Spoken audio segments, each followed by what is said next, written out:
3,000 miles from home, trying to say that I will get there soon. 30 days I walk down this way, singing my madness to the moon. I met a cat on a tree, and it talked to me about things we don't see. I asked it, how do I know which is the right? 안녕하세요. 이제 시기상으로 여름이 다가오면서 여름은 노출의 계절이다 보니 여름 휴가를 떠나기 전에 단기 다이어트를 계획하시는 분들도 계실 거고, 휴가가 아니더라도 면접이나 미팅 등 중요한 약속이 잡히는 여러 가지 이유들로 인해서 빠른 기간에 최대한 많은 체중을 감량해야 하는 상황들이 있습니다. 저는 다이어트는 천천히 지속 가능한 다이어트를 하는 것이 중요하고 건강상 부작용도 없다고 생각을 하는데, 살다 보면 불가피하게 빠르게 체중 감량을 해야 하는 상황들이 있기 때문에 이럴 때 가장 효과가 좋은 방법을 소개해 드리려고 합니다. 첫째로, 단기간에 가장 빠르게 체중을 감량하는 데 중요한 것은 글리코겐을 소모하는 것입니다. 글리코겐을 소모한다는 뜻은 우리는 탄수화물을 섭취하면 몸에서 포도당으로 분해가 되고, 이는 우리가 활동을 할 때 주 에너지원으로 쓰이게 됩니다. 이렇게 에너지원으로 쓰고 남은 것들은 간과 근육에 글리코겐으로 저장이 됩니다. 하지만 우리의 몸은 글리코겐을 저장할 수 있는 그릇이 한정적입니다. 그래서 우리의 몸에서 글리코겐을 담는 그릇이 꽉 차 있으면 그 남은 당들을 지방으로 저장을 합니다. 즉, 우리가 탄수화물을 많이 섭취하면 에너지원으로 쓰이고 남은 것이 글리코겐으로 저장이 되고, 글리코겐의 그릇이 꽉 차면 지방으로 저장이 되는 원리이기 때문에 탄수화물을 많이 섭취하게 되면 지방으로 저장되는 양도 많게 됩니다. 그리고 글리코겐 그릇에 저장됐던 것은 우리가 활동을 할 때 꺼내서 쓰게 되는데, 글리코겐 그릇에 저장된 것을 다 쓰게 되면 그때서야 몸에 있는 지방을 에너지원으로 쓰게 됩니다. 그렇기 때문에 가장 빠르게 체중 감량을 하려면 일단 글리코겐 그릇을 비워야 하고, 글리코겐 그릇이 비워진 상태에서 에너지를 소모해서 지방을 태우는 것입니다. 이렇게 되면 체중이 빠르게 줄어드는 이유는 글리코겐 그릇이 비워져서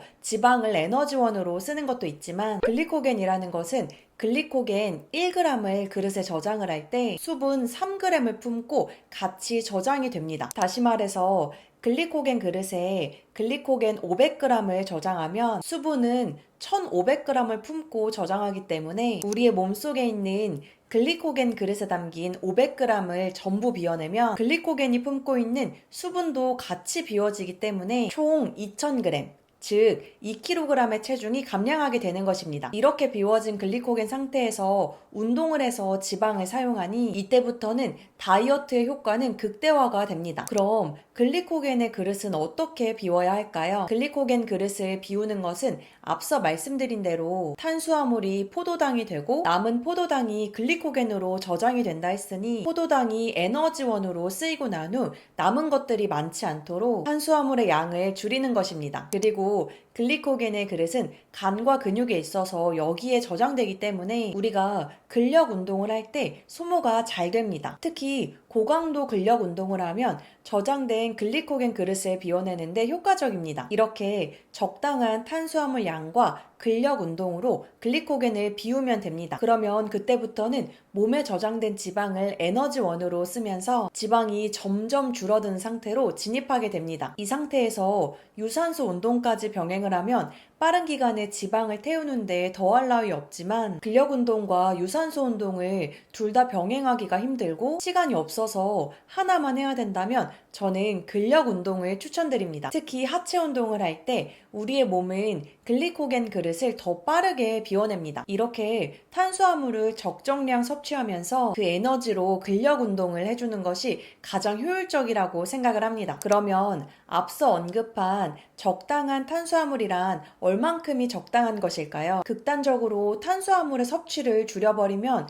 저장되는 글리코겐도 더 빠르게 비워내겠지만, 극단적인 탄수화물 제한은 신진대사를 낮춰서 오히려 살이 잘 안 빠지는 체질이 되는 등 여러 가지 부작용을 동반할 수 있기 때문에 극단적인 탄수화물 제한은 좋지 않다고 생각을 합니다. 그래서 적당한 탄수화물의 양이란 개인의 신장, 성별, 체중, 체질 등에 따라서 차이가 있겠지만 저의 경우에는 그동안 다이어트를 했을 때 탄수화물로 약 600에서 700칼로리를 섭취해야 에너지 충족도 되고 일상생활에 지장이 없으면서 고강도 운동을 할 수 있었습니다. 여기서 언급한 약 600에서 700칼로리 탄수화물은 밥으로 환산하면 시중에서 판매하는 작은 햇반 3.5개 정도의 양입니다. 그렇기 때문에 하루에 3끼를 드시는 분이라면 매 끼니당 작은 햇반을 1개씩 먹어도 남는 양이고요. 하루에 2끼를 드시는 분이라면 한 끼당 꽤 충분한 양의 탄수화물 양입니다. 그리고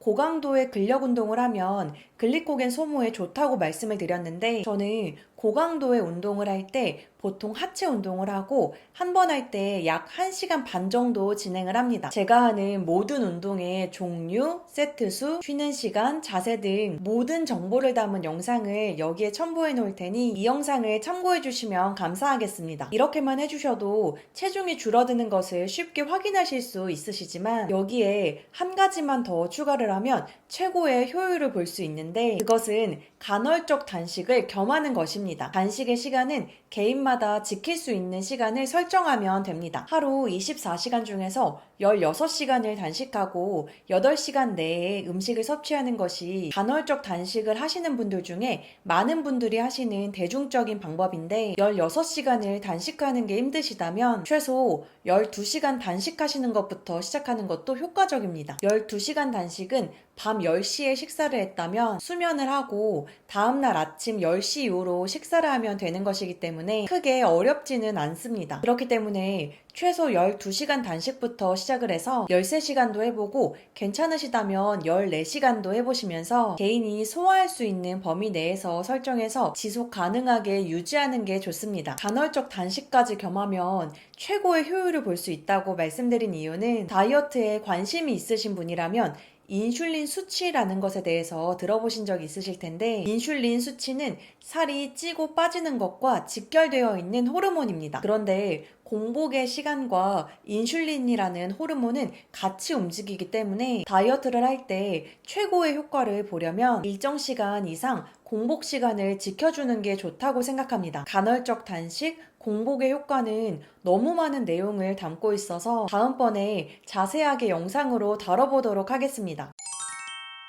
오늘 말씀드린 내용을 짧게 요약해보면 가장 빨리 체중을 감량하는 방법은 적당한 탄수화물을 섭취하고 글리코겐을 비워내서 지방을 연소시키고 일정 시간 공복을 유지해서 인슐린 수치를 관리하는 것입니다. 이 방법으로 다이어트를 할 경우 최소 2주만 지속하셔도 수분과 지방이 1차적으로 빠르게 빠져나가면서 꽤 큰 체중 감량을 하는 것을 보실 수 있을 겁니다. 그리고 2주가 지난 시점부터 딱 한 달만 더 지속하면 총 6주에서 7주 정도가 되는 시점인데 이때 가장 큰 효과를 보게 됩니다. 개인마다 효과의 차이는 음식 섭취량, 운동량에 따라 있겠지만 이 방법대로 하시면 누구나 눈에 띌 만한 효과를 보게 되시는 것은 확실하다고 생각합니다. 마지막으로 한 가지 주의하셔야 할 점은 단기간 동안 너무 많은 탄수화물의 양을 줄이고 건강에 무리가 갈 정도로 극심한 운동량을 계획하면 처음엔 체중 감량의 효과가 드라마틱하게 나오겠지만 이런 방법이 지속되고 반복되면